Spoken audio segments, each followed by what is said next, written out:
My roommate asked, "Did you hear the doorbell at 1:33 a.m. last night? Did you hear the doorbell at 1:33 a.m. last night?" Jessica's voice cuts through the morning silence like a knife, and I nearly choke on my coffee.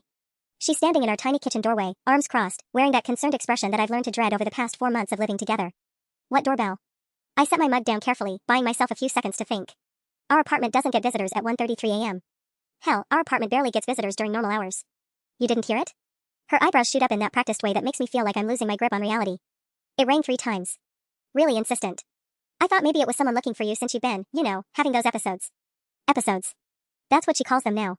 The incidents that started in September when I supposedly left the stove on all night, flooded the bathroom, and rearranged all the furniture in the living room while sleepwalking. Incidents I have absolutely no memory of, but Jessica always has detailed accounts of the chaos I apparently wreaked while unconscious. I was asleep by 11, I say, which is true. I've been going to bed earlier and earlier lately, partly because my psych classes are kicking my ass, but mostly because being awake means more opportunities for Jessica to document my alleged mental breakdown. That's what worries me, Sarah. She moves closer, and I catch a whiff of her vanilla perfume mixed with something else, something that reminds me of the cleaning supplies under our sink. You've been such a heavy sleeper lately. Remember last week when you supposedly moved all my textbooks to the freezer? And the week before when you painted that symbol on my bedroom wall? The symbol. A weird geometric pattern in black paint that appeared on Jessica's wall while I was supposedly sleepwalking. I'd woken up to her screaming, found her standing in front of this elaborate design that looked like something out of a horror movie. Paint under my fingernails. Paint on my pajamas. No memory whatsoever. I don't remember any doorbell, I repeat, but my voice sounds uncertain even to my own ears. That's the thing about gaslighting, it works. After months of Jessica's detailed reports about my nighttime activities, I've started questioning everything. Did I really just sleep peacefully through the night, or did I get up and do something I can't remember? Maybe you should see Dr. Reeves again, Jessica suggests, pulling out her phone. I actually recorded the doorbell this time. Want to hear? My blood runs cold. She has a recording? She plays a tinny audio clip, and sure enough, there's the distinct sound of our apartment's doorbell ringing 3 times in succession. The timestamp on her voice memo app clearly shows 1:33 a.m. But here's the thing that Jessica doesn't know, our doorbell has been broken since October. I know this because I'm the one who broke it. I unscrewed the wiring after getting tired of pizza delivery guys hitting the wrong apartment and waking me up during my Tuesday afternoon naps between classes. I stare at Jessica's phone screen, at the impossible recording of a doorbell that can't ring, and something clicks into place. All those incidents. All those episodes. All those nights I supposedly turned into some kind of destructive sleepwalker. Jessica has been planning this. All of it. The question is, why? I force myself to keep my expression neutral as Jessica watches me, probably cataloging every micro-expression for future ammunition. That's strange, I manage, handing her phone back. Maybe I should make an appointment. I already called Dr. Reeves' office for you, she says with a smile that doesn't reach her eyes. They had a cancellation tomorrow at 2 p.m. I told them it was urgent. Of course she did. Jessica has been pushing therapy on me since the incident started, insisting I need professional help for my obvious sleep disorder. Dr. Reeves, the campus psychologist, has been nothing but kind during our previous sessions, but I can see the concern growing in her eyes each time Jessica emails her detailed reports about my supposed nighttime activities. Thanks, I say, because what else can I say? Refusing therapy would just make me look more unstable. Jessica nods and heads toward the bathroom, but she pauses at the doorway. Oh, and Sarah? I'm thinking about asking my parents for help with rent next month. These episodes of yours are really affecting my sleep, and my grades are starting to suffer. I might need to find somewhere quieter to live. There it is. The real reason behind months of psychological warfare. Jessica wants me gone, but she needs it to look like my idea, or at least like I'm too mentally unstable to be a suitable roommate. If she breaks the lease, she's on the hook for the penalty fee, $1,200 that I know she doesn't have because she's been asking to borrow money for groceries since November. But if I leave voluntarily, or if she can document that I'm a danger to myself or others, she can probably get out of the lease without penalty. The apartment is perfect for her, 2 blocks from campus, rent controlled at $800 a month when similar places go for $1,400, and the landlord loves tenants who pay on time and don't throw parties. Jessica wants this place to herself, and she's been systematically destroying my mental health to get it. After she disappears into the bathroom, I sit alone in the kitchen, staring at my lukewarm coffee and processing everything. The doorbell recording was a mistake on her part, too elaborate, too easily disprovable if I actually investigate. She's getting sloppy, probably because she thinks she's almost won. I pull out my phone and scroll through my banking app, looking at my savings account. $3,847.52. Enough for a security deposit somewhere else, but not enough to comfortably start over in this college town where decent apartments get snapped up immediately. And why should I have to leave? I found this place first, back in June. I'm the one who convinced the landlord to overlook Jessica's non-existent credit history when she needed a place after her previous roommate situation didn't work out. Now I'm wondering what really happened with that previous roommate. Jessica told me the girl transferred schools suddenly, but what if she just couldn't take the psychological pressure anymore? My phone buzzes with a text from my mom. How's school going, honey? Haven't heard from you in a while. I start typing a response 3 different times and delete each one. How do I explain that my living situation is slowly driving me insane? That I'm starting to question my own memory and perception? Mom would either think I'm being dramatic or insist I come home to Minnesota, which would mean dropping out of my senior year. No. I'm not giving Jessica that victory. If she wants to play mind games, I can play them too. But first, I need proof of what she's been doing. Real, undeniable evidence that I'm not losing my mind. I spend the next hour researching hidden cameras on my laptop, trying to look casual in case Jessica comes back. The bathroom door has been closed for 45 minutes now, either she's taking the world's longest shower or she's in there doing something else. Something that might explain how she's been orchestrating these episodes. The camera options are overwhelming. Tiny devices disguised as smoke detectors, picture frames, even electrical outlets. Most of them connect to smartphone apps and can record for hours. The reviews are filled with people catching cheating spouses, monitoring babysitters, and, in a few cases that make my stomach turn, roommates stealing things. I settle on a basic model that looks like a phone charger, something Jessica would never think twice about seeing plugged into the wall. $89.99 with overnight shipping. I'm about to click buy now when I hear the bathroom door finally open. Sarah? Jessica calls out. Can you come here for a second? My finger hovers over the mouse button. Something in her voice makes my skin crawl, that fake sweetness that's gotten thicker over the past few weeks, like she's not even trying to hide her manipulation anymore. I close the laptop and walk to the bathroom doorway. Jessica is standing at the sink, holding up a tube of lipstick, my favorite MAC shade that cost me $30 I couldn't really afford. This was in the toilet, she says, turning to face me with that practiced, concerned expression. Just sitting at the bottom. I almost didn't see it when I was cleaning. My chest tightens. What do you mean, in the toilet? Completely submerged. I had to fish it out. She holds up her hand, showing me the yellow rubber gloves she apparently put on for this rescue mission. Sarah, do you remember using the bathroom last night after you went to sleep? The word catches in my throat. I do remember getting up to pee around 2 a.m., but it was just a quick trip. I was barely awake. Could I have dropped the lipstick? Could I have somehow thrown it in the toilet without remembering? But then I notice something that makes my blood freeze. The lipstick tube is completely dry. If it had been submerged in toilet water for hours, it would still be damp, wouldn't it? And why would Jessica put on rubber gloves to fish out a lipstick but not to clean an actual toilet? The weird thing is, Jessica continues, watching my face carefully, I heard you talking to someone in here around 2:15. Like you were having a conversation. But when I checked this morning, you were asleep in your room. 2:15 a.m. Just 15 minutes after I remember using the bathroom. But I wasn't talking to anyone, I was unconscious again by then, wasn't I? Who would I be talking to? I ask, though part of me dreads the answer. Jessica shrugs, but there's something calculated about the gesture. I couldn't make out words, just your voice going back and forth like you were responding to someone. Maybe you were talking to yourself? Dr. Reeves mentioned that could be a sign of dissociative episodes. When did Jessica talk to Dr. Reeves about dissociative episodes? I've never been diagnosed with anything like that. Our sessions have been focused on stress management and sleep hygiene, not mental health disorders. When did you talk to Dr. Reeves? I ask. Oh. Jessica blinks, and for just a second, her mask slips. I read about it online.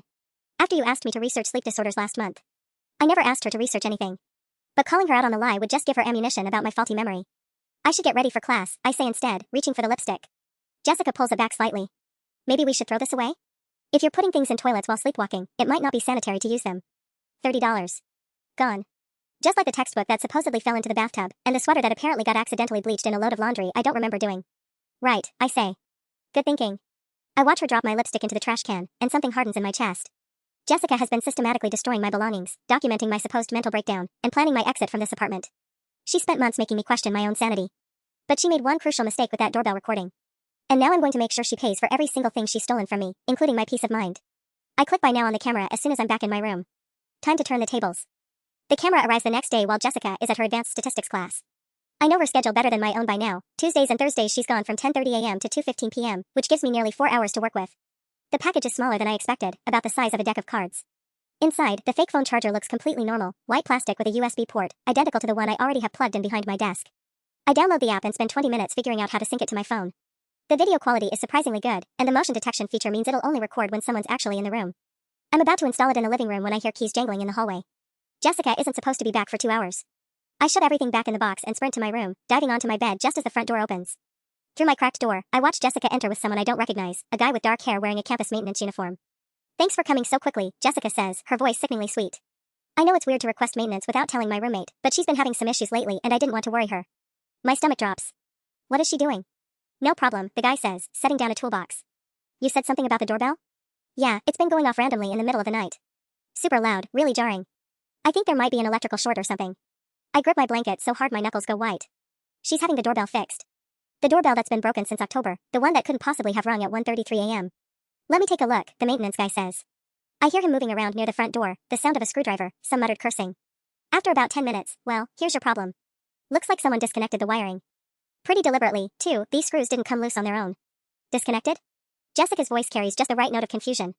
When could that have happened? Hard to say. Could have been like that for months. You sure it was ringing recently? There's a pause that makes my chest tight. I thought it was. Maybe I was hearing things from another apartment? Could be. These old buildings, sound carries weird sometimes. Anyway, I'll get this reconnected for you. Give me another 5 minutes. I hear more scraping, some wire stripping, the whir of a drill. Then the maintenance guy packs up his tools and leaves, but not before Jessica slips him what looks like a $20 tip. After the door closes, silence. I strain to listen, wondering if Jessica is going to test the doorbell or if she's planning something else. Instead, I hear her footsteps heading toward my room. I close my eyes and try to regulate my breathing, pretending to nap. My door creaks open slightly. Sarah, she whispers. You sleeping? I don't respond, keeping my breathing steady and slow. After what feels like an eternity, she closes the door. I hear her moving around the apartment for another 20 minutes before leaving again. The moment her footsteps fade down the hallway, I'm up and moving. I install the camera behind the TV stand where it has a clear view of the front door and most of the living room. The angle isn't perfect, but it'll catch anyone coming or going. My phone buzzes with a notification from the app, device connected. Motion detection active. I'm testing the camera angle when I notice something that makes me freeze. There's a small piece of paper tucked under our apartment door, not a full sheet, just a torn corner with something written on it in pencil. I pull it out and unfold it. In handwriting I don't recognize, stop ignoring me. I know you're awake. M. My hands start shaking. Who is M? When did this get slipped under our door? Was it there when Jessica came back early, and I just didn't notice? Or did Jessica put it there herself? I take a photo of the note and shove it in my desk drawer next to the camera box. My phone shows 1:47 p.m. Jessica will be back from her statistics class in half an hour. Not enough time to investigate further, but enough time to spiral into anxiety about what this note means and who might have left it. As I'm closing the drawer, my laptop chimes with an email notification. Dr. Reeves, confirming tomorrow's appointment and asking me to bring any documentation of the incidents Jessica mentioned in her recent correspondence. Recent correspondence. Jessica has been emailing my therapist without telling me. I click on my browser and navigate to my student portal, logging into the campus counseling system. Sure enough, there's a file I've never seen before, roommate incident reports, Sarah Chin. 5 separate emails from Jessica, dating back to November, each one detailing my supposed sleepwalking episodes with timestamps, photos, and detailed descriptions of the damage I caused. The most recent one, sent just yesterday, includes the audio recording of the doorbell and a paragraph about her growing concerns for Sarah's mental stability and potential danger to herself or others. Jessica isn't just trying to drive me out of the apartment. She's building a case to have me declared mentally unfit. But now I have a camera. And now I know exactly what she's doing. The question is, what the hell is she planning for tonight? I spend the rest of the afternoon pretending to study while obsessively checking the camera app on my phone. Every time Jessica moves through the living room, I get a motion alert with a 30-second video clip. Watching her normal activities feels surreal now that I know what she's capable of, making coffee, checking her mail, scrolling through her phone on the couch. She looks so innocent in the grainy footage. At 6:23 p.m., she knocks on my bedroom door. Hey, I'm ordering Thai food. Want your usual pad Thai? Her voice is cheerful, like we're just normal roommates having a normal Tuesday evening. Sure, thanks. I keep my eyes on my psychology textbook, highlighting random sentences to look busy. Cool. Oh, and I got the doorbell fixed today. Maintenance guy said someone had disconnected the wiring, which is super weird. Maybe the previous tenants did it? Anyway, it works now. I look up at her with what I hope is mild interest. That's good. Maybe I actually did hear it last night and just forgot. Jessica's eyes brighten slightly. You think so? That would explain a lot. Memory gaps are pretty common with sleep disorders. Sleep disorders. She's really committed to this narrative. The Thai food arrives at 7:15 p.m., and we eat together at our tiny kitchen table like we have dozens of times before. Jessica tells me about her statistics professor who apparently has it out for her because she missed 3 classes in a row. She asks about my abnormal psychology course with Professor Martinez, the one where we're currently studying dissociative disorders. That must be fascinating, she says, twirling lo mein around her fork. Learning about all the different ways the mind can fracture, I guess. Do you think you'd be able to recognize the symptoms in yourself if you had something like that? My chopsticks pause halfway to my mouth. What do you mean? Oh, nothing specific. Just wondering if people with memory issues would even know they have memory issues, you know? Like, if you can't remember doing something, how would you know you forgot it versus just not doing it at all? It's such a perfectly crafted question, designed to make me doubt myself even more. 6 months ago, I might have taken the bait and spent the evening questioning my own perceptions. But now I can see the manipulation so clearly it's almost insulting. I guess that's what medical professionals are for, I say. To help figure out what's real and what isn't. Right. Speaking of which, how are you feeling about tomorrow's appointment with Dr. Reeves? Like I'm walking into a trap you've been setting for months, I think. Fine. Good to check in. After dinner, Jessica settles in the living room with her laptop while I retreat to my room. Through my cracked door, I watch her on my phone screen, typing furiously for nearly 2 hours. Another email to Dr. Reeves, probably, or maybe she's researching new ways to torment me. At 10:47 p.m., she announces she's going to bed. I listen to her bedtime routine, brushing teeth, washing face, the creak of her bedroom door closing. Then silence. I set my phone to vibrate for motion alerts and try to sleep, but every small sound in the apartment makes me jolt awake. At 11:33 p.m., my phone buzzes. Motion detected. I open the app and watch Jessica creep through the living room in her pajamas, moving carefully toward the front door. She's carrying something small in her hand. I can't make out what it is in the dim light from the street lamp outside. She stands at the door for several minutes, doing something near the doorbell. Installing something? Removing something? The camera angle doesn't show enough detail. Then she disappears from view, probably heading toward the kitchen. My phone buzzes again 3 minutes later. Jessica walking back through the living room, no longer carrying anything. She pauses at my bedroom door and stands there for nearly a full minute, like she's listening for something. Then she goes back to her room. I lie awake until 1:30 a.m., checking my phone obsessively, but nothing else happens. At 1:33 a.m. exactly, I hold my breath and wait. Silence. At 1:34 a.m., my phone explodes with motion alerts. Jessica bursts out of her bedroom and runs toward the front door, turning on lights as she goes. She's holding her phone up like she's recording something. Sarah, she shouts. Sarah, wake up. Someone's at the door again. I grab my phone and stumble out of my room, pretending to be disoriented. What's happening? The doorbell, didn't you hear it? 3 times, just like last night. Jessica is breathing hard, her hair messy like she just woke up. Look, I got it on video this time. She shows me her phone screen. Sure enough, there's a recording of our doorbell ringing 3 times at 1:33 a.m., timestamp clearly visible. But here's what Jessica doesn't know, my camera was recording the entire time. And I watched her stand at that door for nearly a minute at 11:33 p.m., doing something to the doorbell. That's terrifying, I say, putting just the right amount of concern in my voice. Should we call the police? Maybe? But what if it's connected to your episodes? What if you're somehow triggering this while sleepwalking? I stare at her, amazed by her commitment to the lie. She's standing there in her pajamas, hair disheveled, looking genuinely frightened, except I know she orchestrated the whole thing. I was asleep in my room, I say. You can check my bed, it's still warm. Sleepwalkers don't remember getting up, Jessica says gently. And sometimes they can make it back to bed so quickly it seems like they never left. My phone, still clutched in my hand, contains a video of Jessica setting up this entire scenario. For the first time in months, I have proof that I'm not losing my mind. But I can't reveal that yet. I need more evidence, more documentation of her manipulation. If I show my hand too early, she'll just find new ways to destroy my credibility. Maybe you're right, I say instead. Maybe I should ask Dr. Reeves about increasing my sessions. Jessica's smile is so quick I almost miss it. I think that's a really good idea, Sarah. Getting help is the first step. I wait until Jessica goes back to bed before checking the camera footage again. Rewatching her 11:33 p.m. performance, I notice something I missed the first time, a small device in her hand that she attaches to the doorbell housing. When I zoom in as much as the app allows, it looks like some kind of remote trigger. She's been using a wireless doorbell activator. Probably ordered it online just like I did with the camera. The timestamps on her evidence videos would be real because the doorbell actually is ringing, she's just controlling when it happens. I screenshot everything and email the footage to myself from a burner Gmail account I create on the spot. If Jessica somehow discovers the camera, I need backup copies of this evidence. The next morning, she's already gone when I wake up. There's a post-it note stuck to the coffee maker, good luck at Dr. Reeves today. I believe in you. Hugs and kisses, Jay. The passive-aggressive supportiveness makes my skin crawl. I check the camera footage from this morning and watch Jessica leave at 7:42 a.m., but not before stopping at the front door and removing something from the doorbell area. The wireless trigger, probably, so maintenance won't find it if they check again. My appointment with Dr. Reeves is at 2 p.m., which gives me 6 hours to figure out my strategy. I could show her the camera footage and expose Jessica immediately, but something tells me to wait. Jessica has been planning this for months, she's not going to give up easily just because one scheme failed. At 11:30 a.m., I get a text from an unknown number, we need to talk. Coffee shop on Maple Street. Come alone. M. My blood freezes. M, the same initial from yesterday's note under our door. Someone else is involved in this, or Jessica has recruited an accomplice. I stare at the message for 10 minutes, debating whether to go.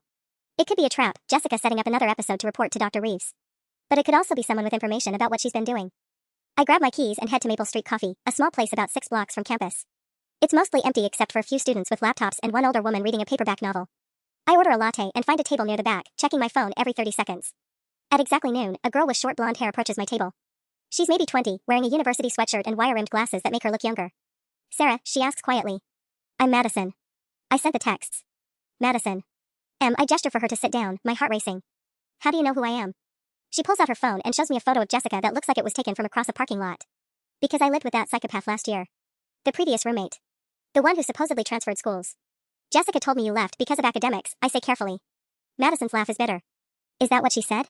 Try a complete mental breakdown that landed me in the campus counseling center for 3 months. She did the exact same thing to me that she's doing to you. My hands start shaking. What do you mean? The sleepwalking accusations. Missing items. Strange noises in the middle of the night. Detailed reports to authority figures about my concerning behavior. Madison leans forward, lowering her voice. She broke me down so systematically that I actually started believing I was losing my mind. I moved back home to Ohio and took a semester off because I couldn't trust my own perception of reality anymore.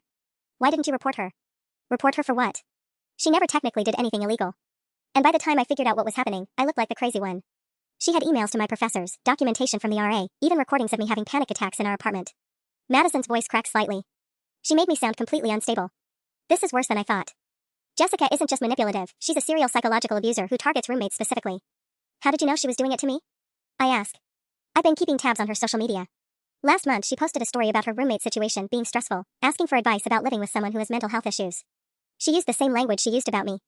Madison pulls up Instagram on her phone. Plus, I saw you at the campus counseling center yesterday. Same building where I spent hours trying to convince Dr. Reeves that I wasn't hallucinating everything. Dr. Reeves. Did Jessica send her reports about your behavior too? Constantly. Emails, photos, audio recordings.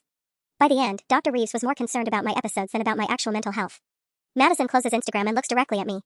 That's why I'm warning you.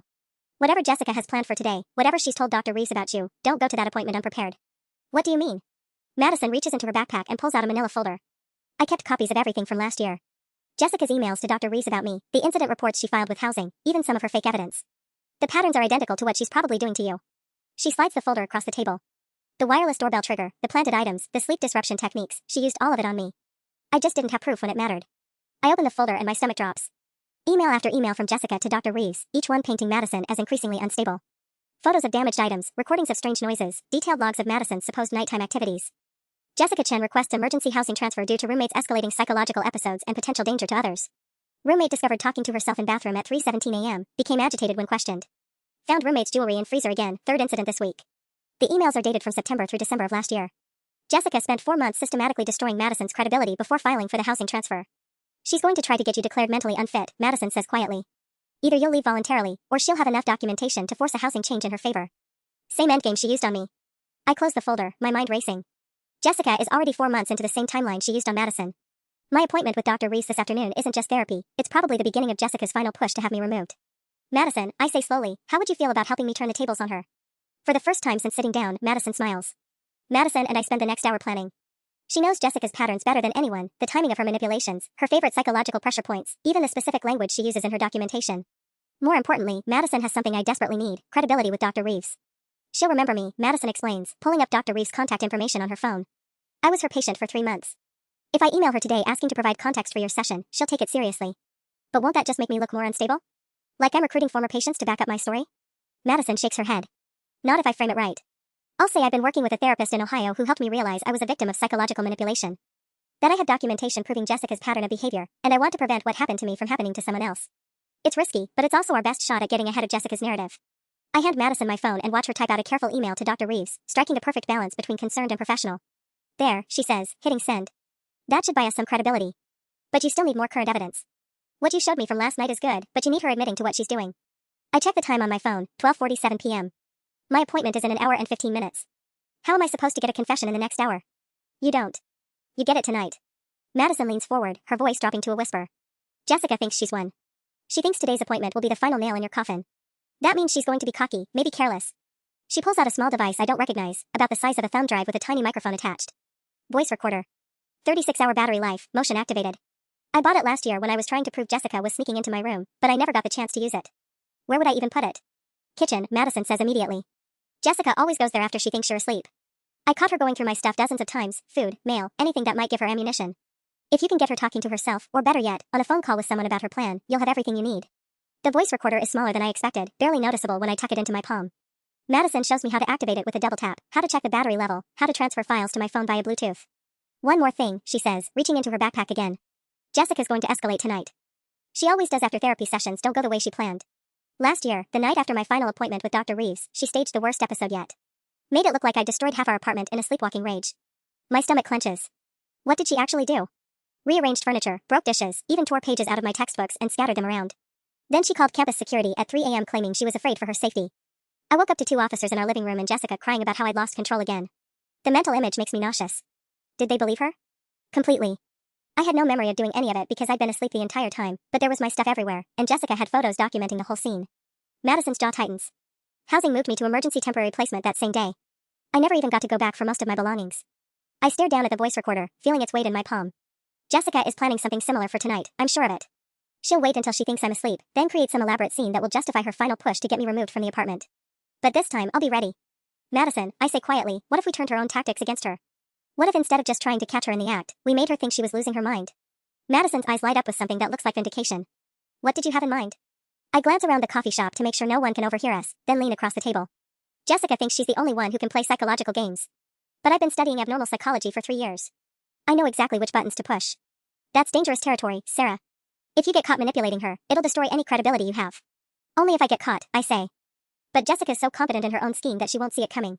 Especially if she thinks today's therapy session went in her favor. Madison is quiet for a long moment, considering. Finally, she nods. Okay.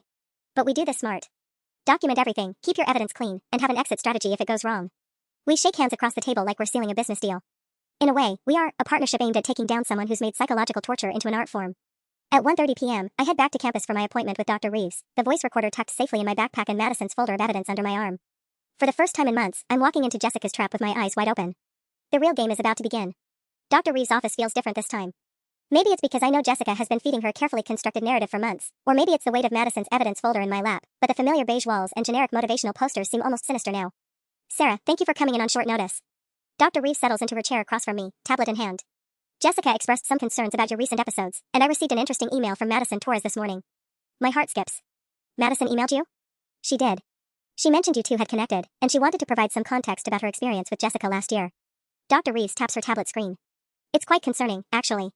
According to Madison, there may be a pattern of manipulation that we need to discuss. I almost laugh with relief. Madison's email worked. Instead of walking into Jessica's trap, I'm sitting across from a therapist who's already questioning the narrative she's been fed. What did Madison tell you? She provided documentation suggesting that Jessica has a history of fabricating roommate conflicts. Emails, incident reports, even audio recordings that Madison believes were staged. Dr. Reeves leans forward slightly. Sarah, I need to ask you directly, do you believe Jessica has been dishonest about your nighttime activities? The question I've been waiting months to hear. Yes. I think she's been orchestrating everything. I pull out my phone and show Dr. Reeves the camera footage from last night, Jessica sneaking around at 11:33 p.m., attaching something to the doorbell, then staging her dramatic reaction exactly 2 hours later. Dr. Reeves watches the clips twice, her expression growing more serious with each viewing. This is quite troubling, she says finally. If Jessica has been manufacturing these incidents, then our entire treatment approach has been based on false information. There's more. I hand her Madison's folder. Madison kept documentation from last year. The emails Jessica sent about her are almost identical to what she's probably been sending about me. Dr. Reeves spends 20 minutes reviewing Madison's evidence, occasionally making notes on her tablet. When she finishes, she sets the folder aside and looks directly at me.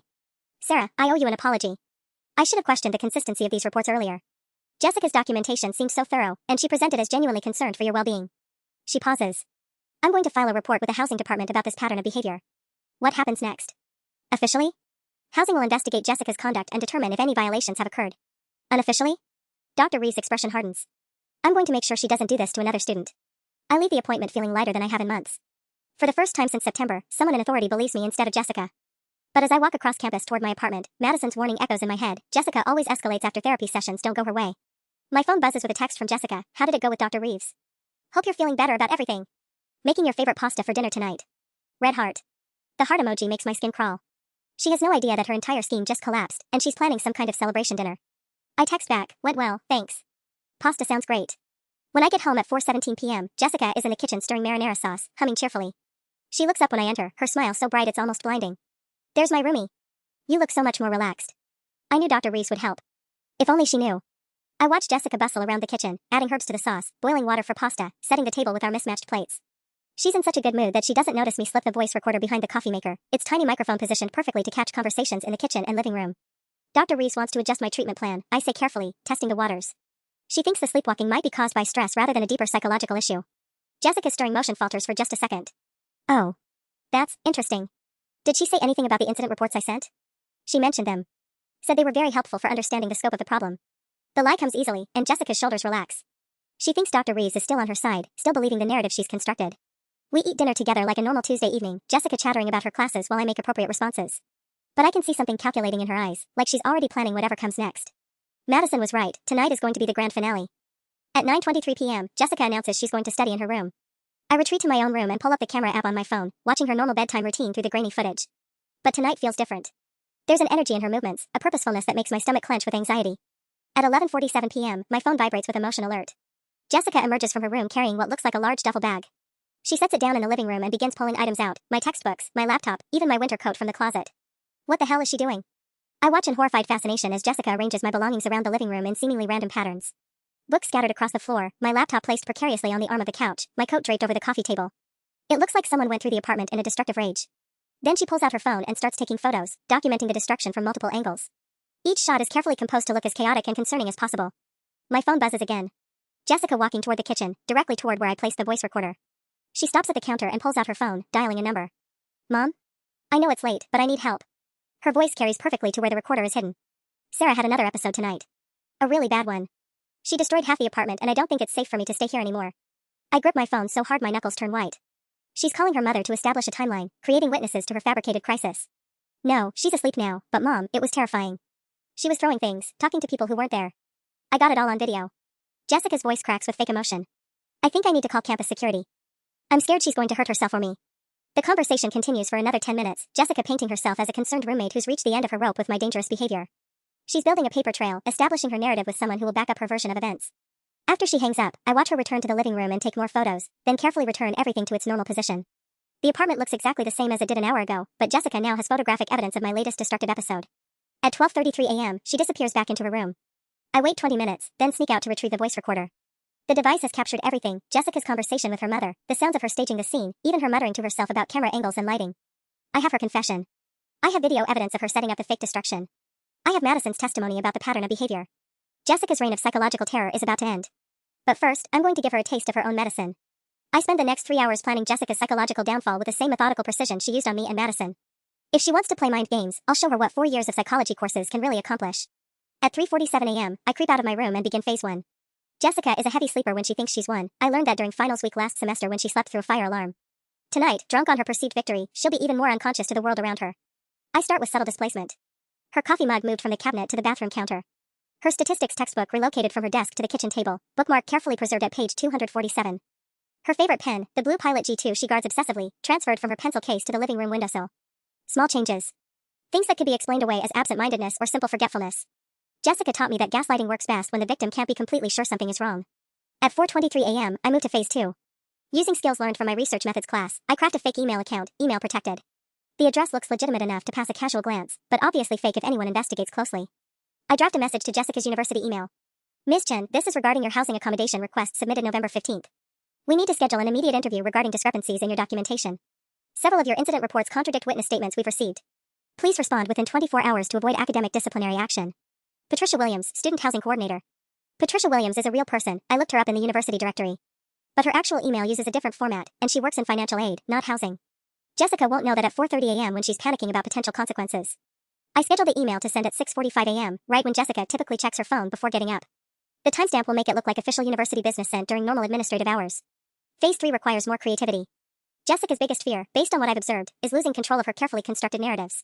She needs people to believe her version of events, needs to be seen as the reasonable, concerned roommate dealing with an unstable situation. I create a fake Instagram account using a stock photo of a generic college-aged girl. The profile belongs to Emma Martinez, supposedly a sophomore in Jessica's advanced statistics class.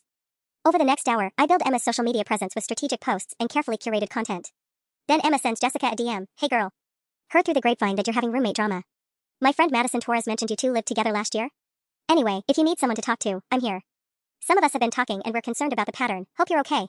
The message is designed to make Jessica paranoid about what people are saying, what Madison might have told others, how much her reputation might already be damaged.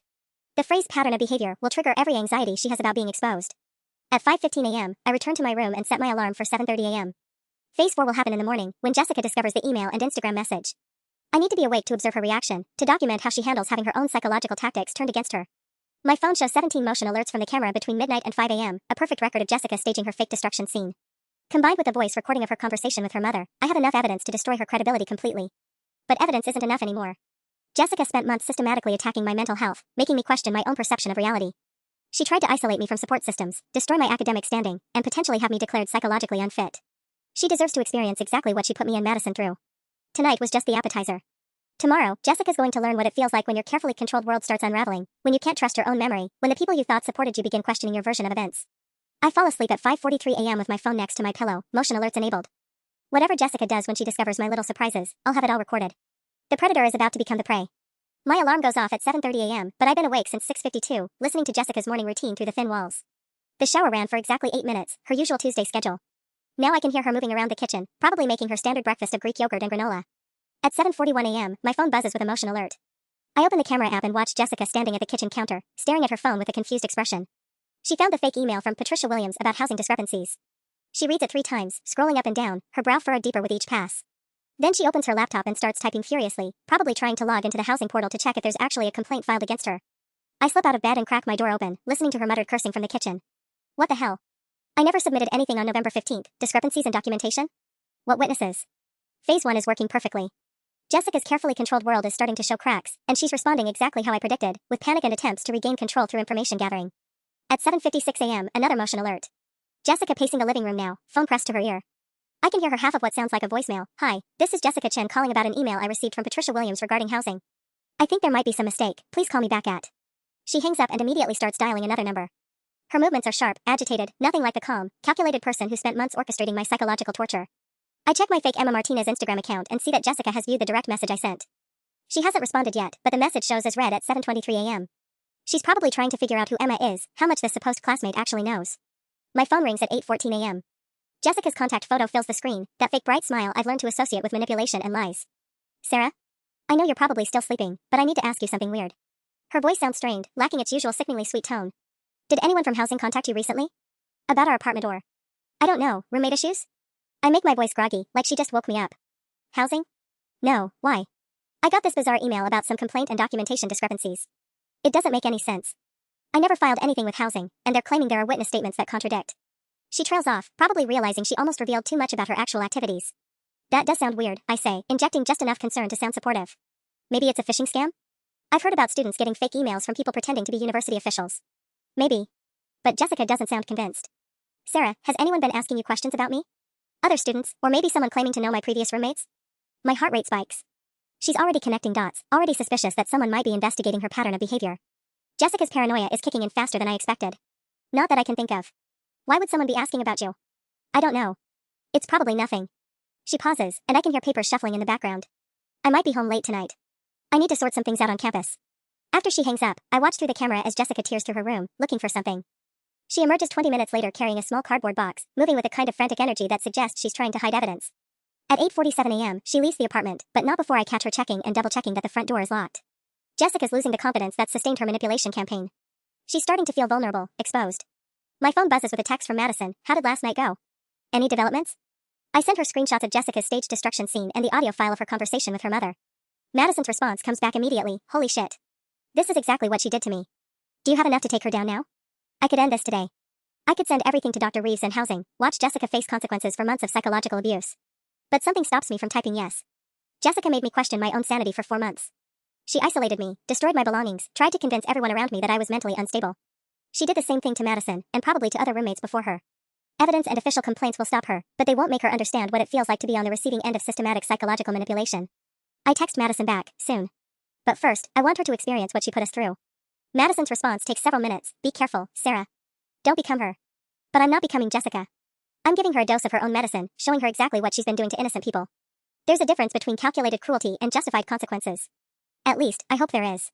I spend Wednesday morning perfecting my psychological campaign against Jessica. While she's in her marketing communications class from 10 a.m. to 12:30 p.m., I implement phase 4 of my plan. Using the spare key she doesn't know I copied last month, I make subtle adjustments throughout the apartment.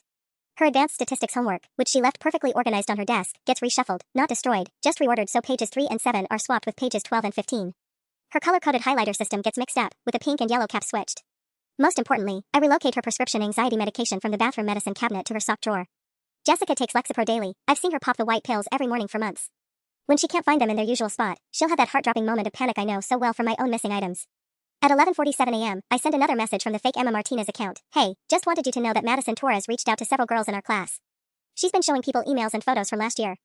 People are starting to ask questions about your current roommate situation too. Might want to get ahead of this before it spreads further.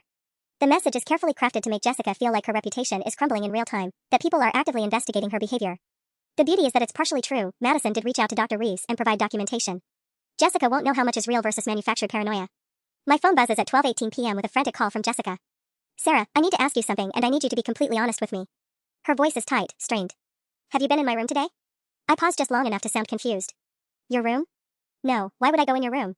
Someone moved my medication. It was in the bathroom cabinet this morning, and now it's in my dresser drawer. My homework is all mixed up too. She's speaking faster now, words tumbling over each other. I know I left everything organized before class. I always do. The irony is delicious. After months of making me question my own memory and perception, Jessica is experiencing the exact same gaslighting techniques she perfected. That's really weird, I say, matching the tone of concerned confusion she's used on me dozens of times. Could you have moved them yourself and forgotten? You mentioned being stressed about that housing email yesterday. I don't just forget where I put my anxiety medication, Sarah. There's an edge to her voice now, a crack in the sweet roommate facade she's maintained for months. I'm not saying you forgot intentionally. But stress can affect memory in weird ways. Remember how you always told me that about my sleepwalking episodes? The line goes quiet for so long I wonder if she hung up. Finally, this is different. Someone was definitely in my room. Do you think we should call campus security? If someone's breaking in and moving things around. I let the suggestion hang in the air, knowing Jessica can't report a break-in without potentially drawing attention to her own activities. No, that's... I'll figure it out. She hangs up abruptly. Within 20 minutes, my camera alerts show Jessica storming through the apartment, checking every door and window, looking under furniture, even examining the locks with what appears to be a magnifying glass. She's searching for signs of entry, evidence of intrusion, any explanation that doesn't require her to question her own mental state. At 1:33 p.m., deliberately chosen for the timestamp that's haunted me for weeks, I activate the final element of today's psychological pressure campaign. Using a voice modulation app on my phone, I call the apartment landline from a blocked number. The call routes through 3 different forwarding services, making it completely untraceable. When Jessica answers, a distorted voice says, "Stop lying about your roommates. We know what you did to Madison. We know what you're doing to Sarah." It ends now. I hang up after exactly 15 seconds, just long enough to deliver the message but not long enough for Jessica to engage or gather information. Through the camera feed, I watch Jessica stare at the phone in her hand like it might explode. She immediately dials *69 to check the last caller, but gets the number blocked message I expected. Then she calls the main university switchboard, probably trying to trace whether the call came from campus. Jessica Chen, master manipulator, is starting to crack under the same psychological pressure she's inflicted on others. Her carefully controlled world is becoming unpredictable, threatening. And this is only day one of her education in psychological warfare. My campaign against Jessica continues for 3 more days, each psychological assault more targeted than the last. By Friday afternoon, she's barely functioning, jumping at shadows, obsessively checking locks, and calling the housing office so frequently they've started screening her calls. But I've made a critical error. At 2:47 p.m., while Jessica is in her macroeconomics final, I'm installing a second camera in the kitchen when I hear keys in the front door. She's not supposed to be back until 5 p.m. I shove the camera behind the microwave and sprint to my room, diving onto my bed just as the apartment door opens. Through my cracked bedroom door, I watch Jessica enter with someone I don't recognize, a tall woman with short gray hair wearing a university ID badge. They're talking in low voices as they move through the living room. The incidents have escalated significantly this week, Jessica is saying, her voice carrying that familiar concerned tone. Sarah's been having episodes almost daily now. Moving my belongings, making threatening phone calls, even going through my personal medication. My blood turns to ice. She's turning my psychological warfare against me, using my own tactics as evidence of my supposed mental breakdown. And you have documentation of these recent incidents? The woman asks. I can see her badge now, Dr. Linda Morrison, Associate Dean of Student Affairs. Photos, timestamps, everything. Jessica pulls out her phone, showing the screen to Dr. Morrison. This morning I found my anxiety medication moved to 3 different locations around the apartment. Yesterday my textbooks were rearranged to spell out threatening messages. That's a complete lie. I moved her pills once and shuffled some homework pages. But Jessica has clearly been busy creating her own evidence, staging scenes to make my subtle manipulations look like elaborate harassment. The phone calls are what really concern me, Jessica continues, leading Dr. Morrison toward my room. She's been using voice modulators to disguise her voice, making threats about exposing secrets. When I try to discuss it with her, she acts completely confused, like she has no memory of doing it. Dr. Morrison nods gravely. These behaviors suggest a significant psychological break. Combined with Dr. Reeves' reports about her previous episodes. My heart stops. Dr. Reeves' reports? But Dr. Reeves believed me. She saw Madison's evidence, watched my camera footage of Jessica's doorbell manipulation. What reports could she have given that support Jessica's narrative? I don't feel safe here anymore, Jessica says, stopping directly outside my bedroom door. Sarah's behavior has become unpredictable and hostile. I need an emergency housing transfer, or we need to have her evaluated for involuntary psychiatric treatment. Involuntary psychiatric treatment. The words hit me like a physical blow. Jessica isn't just trying to get me out of the apartment anymore, she's trying to have me committed. I'll need to interview Sarah directly, Dr. Morrison says. Is she here now? She should be sleeping. She's been having terrible insomnia, probably because of the guilt over her episodes. Jessica knocks gently on my door. Sarah? Are you awake? There's someone here who needs to speak with you. I have maybe 30 seconds to figure out how to handle this. My phone contains evidence of Jessica's manipulation, but it also contains evidence of my own psychological campaign against her. The voice modulation app, the fake email accounts, the documentation of my deliberate harassment. If I show Dr. Morrison everything, she'll see that both Jessica and I have been engaging in psychological warfare. At best, we'll both face disciplinary action. At worst, my retaliation campaign will be seen as proof that I really am mentally unstable. But if I don't defend myself, Jessica wins completely. She gets the apartment, gets to play the victim, and I get hauled off for psychiatric evaluation. Sarah? Jessica calls again, her voice dripping with false concern. Dr. Morrison needs to ask you some questions about your recent behavior. I take a deep breath and open my door, forcing my expression into confused innocence. Dr. Morrison studies my face with clinical detachment, probably looking for signs of psychological distress. Hello, Sarah. I'm Dr. Morrison from Student Affairs. Jessica has reported some concerning incidents involving threatening behavior and harassment. I need to ask you about your activities over the past few days. Jessica stands behind Dr. Morrison with an expression of perfect worried concern, but I catch the tiny smile playing at the corner of her mouth. She thinks she's won. She thinks her months of planning have finally paid off. She has no idea that I've been recording everything. I'd be happy to answer your questions, I say calmly. But I think there are some things you should see first. I pull out my phone and open the camera app, showing Dr. Morrison the footage from 3 nights ago. This is Jessica at 11:47 p.m., staging what she later claimed was damage I caused during a sleepwalking episode. Dr. Morrison takes my phone, watching Jessica arrange my belongings around the living room before photographing the destruction and carefully putting everything back. Her expression shifts from clinical concern to sharp attention. I also have audio recordings, I continue, pulling up the voice memo of Jessica's conversation with her mother. Dr. Morrison listens to Jessica fabricating the entire incident, describing destruction that never actually happened. Jessica's face has gone completely white. Sarah, what, when did you? She turns to Dr. Morrison, scrambling to regain control. This is exactly what I'm talking about. She's been secretly recording me, stalking my movements, documenting my private conversations. This is harassment behavior. Actually, Dr. Morrison says slowly, still studying my phone screen, this appears to be documentation of fraudulent incident reporting. She looks directly at Jessica. Ms. Chen, you filed official complaints about property damage that, according to this footage, you staged yourself. She's manipulated those recordings somehow, Jessica says desperately. Sarah's been studying psychology for years. She knows how to fake evidence, how to make people believe. I have more. I interrupt, opening my email. Documentation from Madison Torres, Jessica's previous roommate, showing an identical pattern of behavior. And this morning, I received a call from Dr. Reeves. The lie comes smoothly, but it's a calculated risk. Dr. Morrison will fact-check everything I tell her, but I'm betting Jessica's panic will make her reveal more than she should. Dr. Reeves discovered that several emails sent from her account to Housing and Student Affairs weren't actually sent by her. I continue, watching Jessica's reaction carefully. Someone gained access to her email and sent fabricated reports about my mental health.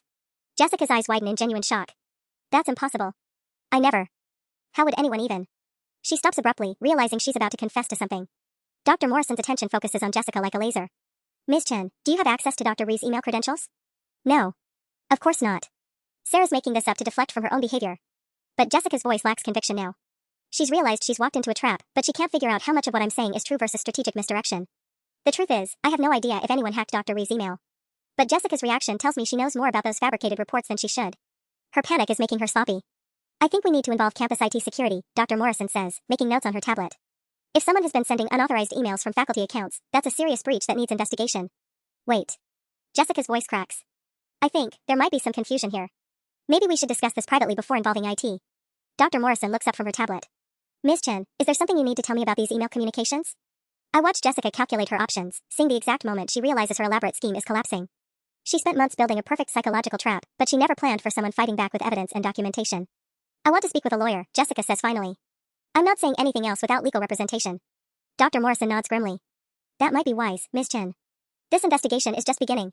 Dr. Morrison finishes taking my statement at 4:23 p.m., and by 4:45 p.m., Jessica has packed 2 suitcases and moved to emergency temporary housing. The apartment feels eerily quiet without her presence, like the aftermath of a storm that's finally blown through. But my relief is short-lived. At 7:18 p.m., I get a call from Dr. Reeves asking me to come to her office immediately. Her voice has an edge I've never heard before, not the warm, supportive tone from our recent sessions, but something colder and more clinical. Sarah, we need to discuss some concerning developments, she says when I arrive 20 minutes later. Dr. Morrison shared the recording she provided, which certainly demonstrate Jessica's manipulation. However, IT security discovered something troubling when they investigated the email breach she reported. My stomach clenches. What kind of something? There was no unauthorized access to my email account. All communications sent from my address were sent by me, during our regular sessions, based on information I believed to be accurate at the time. Dr. Reeves pulls up her computer screen. But there's something else. Campus IT found evidence of multiple fake email accounts created from your IP address over the past week. The fake Patricia Williams email. The Emma Martinez Instagram account. All the digital breadcrumbs from my psychological campaign against Jessica are about to be traced back to me. Sarah, did you create false university email accounts to send threatening messages to Jessica? I could lie. I could claim my computer was hacked, or that Jessica set me up somehow. But Dr. Reeves is looking at me with the same clinical assessment I've seen her use when evaluating genuine psychological crises, and I realize that lying now will only make everything worse. Yes, I admit. But only after I discovered what she'd been doing. I was trying to make her experience the same psychological pressure she'd been putting on me for months. Dr. Reeves types notes on her computer, her expression unreadable. Can you tell me about the voice-modulated phone calls Jessica reported? I made one call. 1. To let her know that people were aware of her behavior. The defensive edge in my voice makes me sound exactly like every unreliable patient I've studied in my abnormal psychology courses. Sarah, you engaged in a deliberate campaign of psychological harassment against your roommate. Regardless of what Jessica did to provoke it, your retaliation included identity fraud, creating false communications from university officials, and making anonymous threatening calls. Dr. Reeves' voice remains professionally neutral, but I can hear the disappointment underneath. These behaviors are serious violations of university policy. My chest tightens as I realize the implications. What does that mean for me? It means that while Jessica's actions were clearly manipulative and harmful, your response crossed legal and ethical boundaries. The university has to treat psychological harassment seriously, regardless of the circumstances that prompted it. I stare at Dr. Reeves' diplomas on the wall behind her desk, trying to process how completely everything has backfired. I thought I was being clever, thought I was turning Jessica's own tactics against her. Instead, I've given her the perfect ammunition to claim that I really am mentally unstable and dangerous. Dr. Morrison is recommending a disciplinary hearing for both you and Jessica, Dr. Reeves continues. The hearing board will review all evidence, Jessica's fraudulent incident reports, your retaliation campaign, Madison Torres' testimony about previous patterns, and determine appropriate consequences. What kind of consequences? That depends on the hearing board's findings. Possibilities range from mandatory counseling and housing restrictions to suspension or expulsion. She pauses, studying my face carefully. Sarah, I need to ask, do you understand why your actions were problematic, even given Jessica's provocation? The question hits deeper than I expected. For the past week, I've been so focused on making Jessica pay for what she did that I never seriously considered whether I was becoming the very thing I was fighting against. I just wanted her to understand what it felt like, I say quietly. She made me question my own sanity for months. She tried to destroy my academic career, my housing situation, my relationships. I wanted justice. I understand that impulse, Dr. Reeves says, her voice softening slightly. But justice and revenge aren't the same thing. What you did to Jessica, the systematic psychological manipulation, the deliberate attempts to make her question her reality, those are the same tactics she used on you and Madison. The words hang in the air like an accusation I can't refute. I spent so much time focusing on Jessica's cruelty that I didn't recognize when I started employing identical methods. The disciplinary hearing is scheduled for next Friday at 2 p.m., Dr. Reeves says, handing me a formal notice. Until then, you're restricted to academic buildings and your apartment. No contact with Jessica, and no access to university email or social media platforms. I take the notice with trembling hands, scanning the official language about interim protective measures and pending investigation outcomes. This isn't how it was supposed to end. Jessica was supposed to face consequences while I emerged vindicated, proven innocent of all her accusations. Instead, we're both facing disciplinary action, and I'm not sure which one of us looks worse to the administration. As I walk back to my apartment, the apartment that no longer feels like a victory now that I might lose my entire college career, I can't shake Dr. Reeves' words about justice versus revenge. Maybe the real question isn't whether Jessica deserved what I did to her. Maybe it's whether I can live with who I became while doing it. The disciplinary hearing arrives faster than I expected. Friday, 2 p.m. sharp, in the sterile conference room of the Student Affairs building. The hearing board consists of 3 administrators I've never met, Dr. Morrison, and Dean Patricia Williams, the real one, not my fake email impersonator. Jessica sits across from me at the polished oak table, looking perfectly composed in a navy blazer and pearl earrings. She's returned to her sweet, concerned roommate persona, complete with tissues strategically placed within reach. I'm wearing my only professional outfit, a black dress that feels more like funeral attire than academic hearing wear. We'll begin with Ms. Chen's testimony, Dean Williams announces, consulting her tablet. Please describe the incidents that led to this complaint. Jessica launches into her familiar narrative, the sleepwalking episodes, the destroyed property, her growing concerns for my mental health. But this time, she's adapted the story to include my retaliation campaign. Sarah's behavior escalated dramatically after our therapy session on Tuesday, she says, dabbing her eyes with a tissue. She began moving my belongings, making threatening phone calls with a disguised voice, and creating fake social media accounts to harass me. When I tried to address it directly, she became hostile and defensive. She's good. Even knowing everything I know about her manipulation tactics, Jessica sounds genuinely traumatized, genuinely concerned about a roommate who's lost touch with reality. Ms. Chen, you filed multiple incident reports about property damage over several months, Dr. Morrison interjects. We have video evidence suggesting these incidents were staged. Can you explain that? Jessica's composure wavers for just a moment. Those recordings were taken out of context. Sometimes I would recreate scenes to better document what had happened, to make sure I had accurate evidence of Sarah's episodes. Recreate scenes? Dean Williams' eyebrows rise. You mean you staged fake damage and then reported it as genuine incidents? I was trying to help Sarah by documenting her condition accurately, Jessica says, her voice growing stronger. But she was covering up her episodes, hiding evidence, making it look like nothing had happened. I needed proof to get her proper treatment. It's a masterful pivot, turning her fraudulent reports into concerned documentation, making her lies sound like misguided attempts to help me. The hearing board members are taking notes, their expressions unreadable. Ms. Chen, I interrupt, unable to stay silent any longer. Did you or did you not attach a wireless trigger to our doorbell to make it ring at 1:33 a.m. while I was asleep? The room goes completely quiet. Jessica blinks rapidly, her perfect composure finally cracking. That's an absurd accusation. Why would I do something like that? I pull out my phone and show the hearing board the camera footage from that night, Jessica creeping around at 11:33 p.m., attaching the device, then staging her dramatic reaction exactly 2 hours later. The timestamp is crystal clear. Because you've been systematically trying to convince everyone I'm mentally unstable so you can get our apartment to yourself, I say. Madison Torres wasn't the first roommate you did this to, was she? Jessica's face goes white. Madison is clearly collaborating with you two.